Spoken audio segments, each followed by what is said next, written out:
ప్రయోజనం ఏమిటి, విభూతి ధారణ ఎట్లా ఎందుకు చేయాలి, విభూతి ధరించినటువంటి వారి యొక్క స్థితి ఎలా ఉంటుంది, ఇలాంటివి అనేక విషయాలన్నీ కూడా మనకు అందులో కనపడుతూ ఉంటాయి మహాశివ పురాణంలో.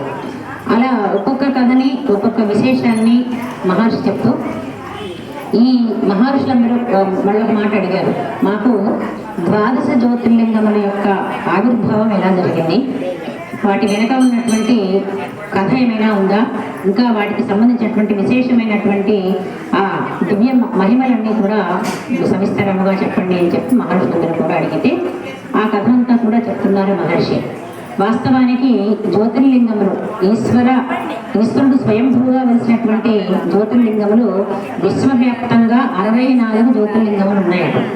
అయితే మనకు భారతదేశంలో అది కొన్ని కారణాల వల్ల వేరే దేశంలో కొన్ని అష్టాదశ శక్తిపీఠంలో ఇవన్నీ కూడా వేరే ఉన్నప్పటికీ కూడా పూర్వకాలము అఖండ భారతదేశం కాబట్టి భారతదేశంలోనే 12 జ్యోతిర్లింగములు ఇక్కడ ఏర్పాటైనాయి. స్వామి స్వయంగా స్వయంభూగా వచ్చేసినటువంటి 12 జ్యోతిర్లింగములు. ఇట్లాగే